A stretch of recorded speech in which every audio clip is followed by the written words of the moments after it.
अस्सलाम वालेकुम guys, my name is Mohammad Mubashir from your watching crypto movie YouTube channel. और अभी एक बहुत ही ज़्यादा इंपॉर्टेंट और एक अजीब सी भी सीन हुई है यहाँ पे। अगर आप ट्विटर जाके अपना ओपन करते तो जहाँ पे पहले एक चिड़िया होती थी, जिस ट्विटर के लोगों को हम जानते थे, एक चिड़िया जो होती थी, ठीक है, उस जो उसका एक लोगो था उससे जानते थे, लेकिन अब उसको हटा के एलॉन मस्क ने यहाँ पे कुत्ता लगा दिया है। मतलब कितनी अजीब सी चीज़ हो रही है, ठीक है।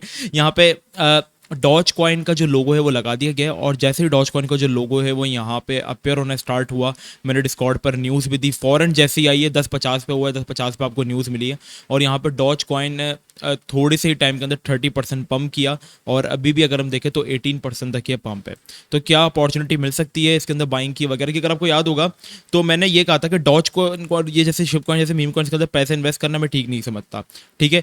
इनके अंदर आप शॉर्ट टाइम पीरियड के लिए स्कैल्प्स निकाल सकते हो, टेक्निकल एनालिसिस करके चार्ट्स पढ़ के आप इनके ऊपर छोटे से शॉर्ट टर्म ट्रेड्स ले सकते हो, लेकिन इनको आप लॉन्ग टर्म के लिए नहीं रख सकते, क्योंकि ये जो होते हैं वो पूरे तरीके से अपने इन्फ्लुएंसर के ऊपर बेस्ड करते हैं, ठीक है। अगर कल एलॉन मस्क को कुछ हो जाता है, वो इस दुनिया में नहीं रहता है, ठीक है, दिल पे मत ले लेना, बता रहा हूँ एक पॉसिबल सिनेरियो बता रहा हूँ। अगर उनको कुछ हो जाता है तो ना यहाँ पे वो कभी ट्वीट करेंगे और ना कोई ट्वीट करने वाला होगा डॉज कॉइन के रिगार्डिंग, और ना वो पंप होगा, ठीक है। लेकिन आप में से कितने लोग हैं जो कि इस वक्त एजिक्स के फाउंडर को जानते हैं, जिसने आर्टिफिशियल इंटेलिजेंस के बेस के ऊपर प्रोजेक्ट बनाया और उनका प्रोजेक्ट 1300% पंप हुआ? आप लोगों में से कितने लोग हैं जो CFX के ओनर को जानते हैं, जो भी रिसेंटली 1600% पंप हुआ? नहीं जानते ना, क्योंकि आप उनके उनके काम से जानते कि यार देखो आर्टिफिशियल इंटेलिजेंस के ऊपर बेस्ड हुआ हुआ कॉइन है, AI का फ्यूचर है, ये चीज़ बाय करनी चाहिए। लेकिन आप डॉज कॉइन या मीम कॉइन्स क्यों बाय करते हो?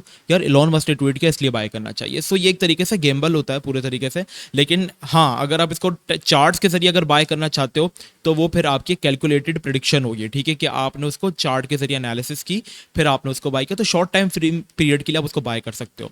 अब क्या पता ये ट्विटर का लोगो जो उन्होंने लगाया ये हटा भी दे और वापस से रात को चिड़िया का लगा दे, क्योंकि यार ट्विटर जो था ना वो रिकग्नाइज किया जाता था उस अपने लोगों की वजह से, ठीक है। अब इसको परमानेंटली चेंज कर दिया गया, इसके ऊपर ये कोई स्टेटमेंट देंगे, क्योंकि अब चेंज किया तो स्टेटमेंट जरूर देंगे। अब स्टेटमेंट अगर बुरी आती है तो ये डंप भी कर जाएगा, और अगर अच्छी आती है तो चांसेस ये भी है कि मीम कॉइन है, कुछ भी हो सकता है, ये जा भी सकता है, ठीक है, 0.50 सेंट्स तक या $1 तक पॉसिबल है।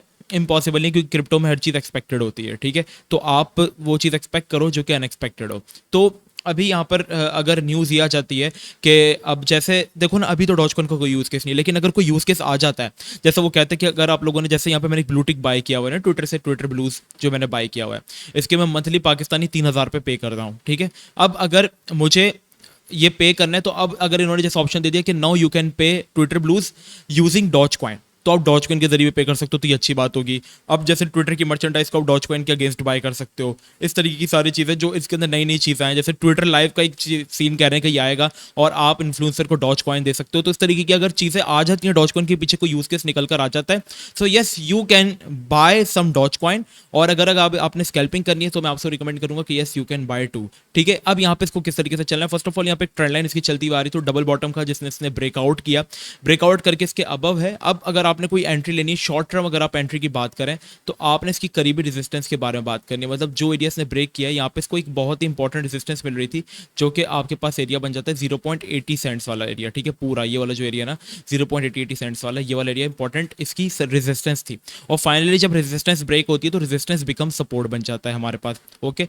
अब यहाँ पे अगर ये क्लोजिंग इसके अबव ही होती है ना, क्लोजिंग का आपने वेट करना है, क्लोजिंग इसके अबव होती है, रिट्रेसमेंट सक्सेसफुल होती है, ये ना हो कि रिट्रेसमेंट ना हो, क्लोजिंग हो और ये दूसरी कैंडल आके नीचे क्लोज हो जाए, नहीं, रिट्रेसमेंट होती है और वॉल्यूम आना स्टार्ट होता है, कॉइन पंप होने स्टार्ट होता है, then you guys can take entry 0.90 वाले रीजन के अंदर आप थोड़ी सी एंट्री बना सकते हो, और देन आपके टारगेट जो हो सकते हैं वो 0.99, ठीक है। दूसरा टारगेट आपका बन सकता है 0.11, और थर्ड टारगेट अगर आप थोड़ा सा लॉन्ग रन में जाना चाहो तो 0.15 भी बन सकता है, जिसमें आपको 15% तक प्रॉफिट जो है वो एक्सपेक्टेड है, ठीक है। लेकिन जहां तक मेरी रिकमेंडेशन है कि आप लोग जो है वो उस चीज़ के अंदर इन्वेस्ट करो जिसका यूज़ केस हो।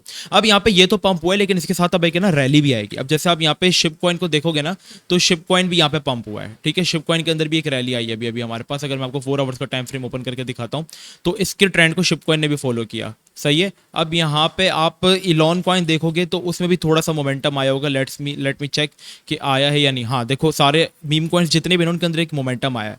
तो आप मीम कॉइन्स का एक सीजन आप देख सकते हो कि जिसमें मीम कॉइन्स छोटे छोटे थोड़ा थोड़ा करके पंप होंगे और बीटीसी यहाँ पे डंप करेगा, ठीक है, क्योंकि जब भी यहाँ पे शिट कॉइन्स पंप होते हैं तो यहाँ पे बीटीसी इसके बाद डंप करता है, ठीक है। बीटीसी की बात करें तो बीटीसी ने भी हालात अपने ठीक नहीं लग रहे बीटीसी के। बीटीसी साहब ने भी अपनी एक इंपॉर्टेंट सपोर्ट जो थी उसको आज सुबह ही ब्रेक किया, इसके जिसके ऊपर मैंने वीडियो भी बनाई है, और उसका ये रिट्रेसमेंट करके अब नीचे की तरफ डंप कर सकता है बीटीसी।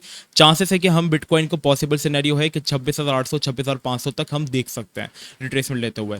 हमें ये चाहिए कि बीटीसी जो है वो 26,000 से लेकर 28,000 एरिया तक रेंज बाउंड करे और डोमिनेंस जो है यहाँ पे बीटीसी की वो डंप करे, ताकि हम ऑल्ट कॉइन के अंदर पैसा देखें। बाकी डॉज कॉइन की अपडेट थी, वो मार्केट की भी यही अपडेट थी। मिलते हैं नेक्स्ट वीडियो में, अपना बहुत ही ज़्यादा ख्याल रखिएगा। अस्सलाम वालेकुम व रहमतुल्लाह।